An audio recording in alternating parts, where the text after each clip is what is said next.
मम्मा पकौड़े बहुत टेस्टी बने हैं। सच में एकदम जबरदस्त। बस बाहर बारिश और हो रही होती तो इन पकौड़ों का मजा दोगुना हो जाता। हाँ तो उसमें क्या देर है, टीवी पर बता रहे थे हफ्ते भर में मॉनसून आ जाएगा। और सुनिए, बारिश से पहले छत का काम भी करवाना है। हाँ, तुम चिंता मत करो, मैंने मिस्त्री से बात कर ली है। वो कल से ही छत की मरम्मत शुरू कर देगा और 2-4 दिनों में काम पूरा भी हो जाएगा। बस खर्चा हो जाएगा इस सब में। आप चिंता मत कीजिए, हम थोड़ा हाथ रोक कर खर्च करेंगे, फिर सब ठीक हो जाएगा। लेकिन छत की रिपेयरिंग जरूरी है, वरना बारिश में इस बार भी छत टपकने लगी तो बड़ी मुसीबत हो जाएगी। सही बोल रही हो। चलो अब मैं चलता हूँ, शाम को मिस्त्री आएगा तो उसे पूरी छत दिखा देना। अच्छा जी, आप चिंता मत कीजिए। ये कहानी है एक मिडिल क्लास परिवार की, जहाँ कमाई तो जरूरत के हिसाब से है, लेकिन खुशियाँ भरपूर हैं। यहाँ पर किसी को किसी से कोई भी शिकायत नहीं। 2 कमरों का अपना एक छोटा सा मकान है और जिसमें रहने वाले केवल 3 ही इंसान हैं। ऐसे ही एक दिन, भैया पिछली बार यहाँ से बहुत पानी टपका था, तो यहाँ थोड़ा ज्यादा मसाला लगाना, और वो वहाँ पर भी। अरे मैडम जी, यहाँ वहाँ नहीं, आपकी पूरी छत पर मसाला लगेगा। भाई साहब ने जितना बताया था उससे ज्यादा का काम है आपका, खर्चा बढ़ेगा। अच्छा, वो आप इनसे बात कर लीजिएगा, पर काम तो करवाना ही है, वो भी बारिश शुरू होने से पहले। खर्च बढ़ा, लेकिन छत की मरम्मत बिल्कुल ठीक समय पर हो चुकी थी। तभी थोड़ी देर बाद बारिश भी शुरू हो जाती, लेकिन छत की मरम्मत हो चुकी थी। आहा, कितना बढ़िया मौसम है। मीरा, अब बनाओ तुम पनीर के पकौड़े, बिल्कुल वैसे जैसे उस दिन बनाए थे। हाँ, अब पकौड़े तो बन जाएंगे, पर पनीर के नहीं, सिंपल आलू प्याज के बना देती हूँ। देखिए, छत के काम में ना काफी पैसे खर्च हो गए, तो थोड़ा सोच समझ कर चलेंगे तो हमें ही दिक्कत नहीं होगी, है ना? ठीक है, आलू प्याज के ही बना लो, वो भी तो बढ़िया बनाती हो तुम। संजीव की बात पर मीरा मुस्कुराती है और पकोड़े बनाने के लिए रसोई की ओर प्रस्थान करती है। तभी संजीव का कॉल बजा। संजीव ने कॉल उठाकर बात की और वो भागा भागा रसोई की तरफ गया। अरे सुनो मीरा, पकौड़े थोड़े ज्यादा बना लेना। ज्यादा? लेकिन क्यों, कोई आ रहा है क्या? हाँ, शालिनी दीदी आ रही हैं, जीजाजी और शिवम के साथ। अच्छा, इस बारिश में? हाँ, बस पहुँचने ही वाले हैं। कमाल की बात है, चलने से पहले बताया भी नहीं। अब जो भी है, खातिरदारी अच्छे से करनी पड़ेगी। तुम जीजाजी का नेचर तो जानती हो ना। हाँ, ऐसा करो, आप थोड़ा पनीर ले ही आओ, फिर सिर्फ उन लोगों के लिए पनीर के पकौड़े भी बना दूंगी। ठीक है, तुम बाकी सामान की भी लिस्ट बना दो, मैं सब ले आता हूँ। शालिनी संजीव की बहन थी, जो अचानक ही बिन बुलाए उसके घर आ रही थी। तभी बारिश में भीगते हुए संजीव सारा सामान लेकर आता है और मीरा फटाफट पकौड़ों को तल देती है। और फिर कुछ ही समय के पश्चात शालिनी अपने पति और अपने बेटे के साथ घर पहुंच जाती है। पाए लागू दीदी, कैसी आप? ओह, भीग गए आप लोग तो। हाँ, अब क्या करें, कार भी हमारी एंड टाइम पर खराब हो गई, वरना ऐसे ऑटो से नहीं आना पड़ता। अरे आप लोग पहले बता देते तो मैं लेने आ जाता। अरे तो भी कौन सा फर्क पड़ जाता है? अरे कौन सा तुम्हारे पास कार है भाई, आना तो फिर भी ऑटो से ही पड़ता ना, वो भी इस कीचड़ से होकर।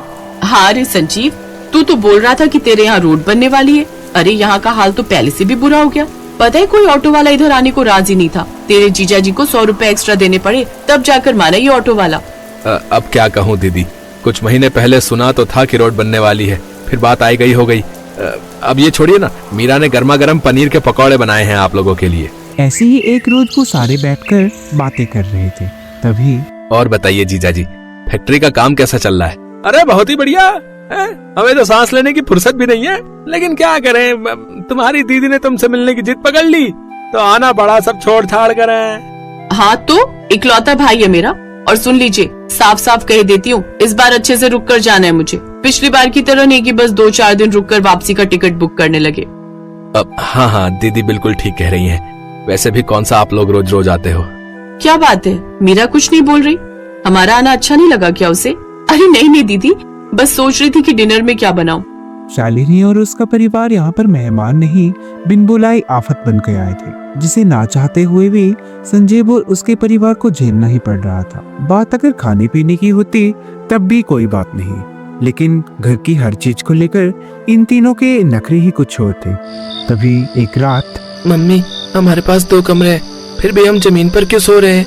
वो शिवम भैया को अकेले सोने की आदत है ना, इसलिए।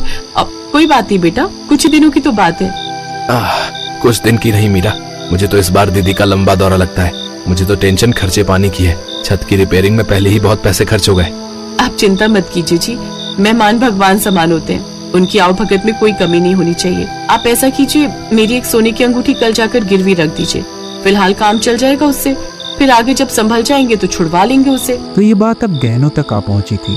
तभी एक रोज मम्मी ये कमरा बहुत बुरा है, मैं यहाँ पर एडजस्ट नहीं कर पा रहा हूँ। चुप कर, थोड़ा एडजस्ट कर ले जब तक सारा मामला सुलट नहीं जाता। हाँ, तेरी मम्मी ठीक बोल रही है। मैं तो कहता हूँ बारिश का अच्छा बहाना मिल गया तो 1-2 महीने यही रह लेते हैं। बट पापा, यहाँ बहुत दिक्कत है, रूम कितना छोटा है।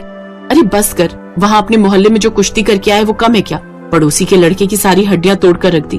वो तो अच्छा हुआ कि हम तेरे कांड के बाद फौरन यहाँ चले आए, वरना भी पुलिस स्टेशन की हवा खा रहा होता तू। इस बातचीत को सुनकर मीरा को सब कुछ समझ आ गया कि उसके नखरीले ननद और नंदोई यहाँ पर क्यों टिके हुए हैं। और फिर काफी सोचने के बाद उसने इस मुसीबत का एक हल निकाला, जिसमें उसका साथ उसके पति और उसके बेटे दोनों ने बिल्कुल पूरी सहमति के साथ दिया। मम्मा सुनो, बाहर पुलिस आई है। क्या? पुलिस? पर क्यों?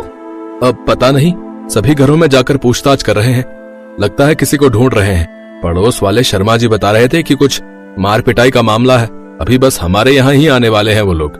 मम्मी अब क्या करें?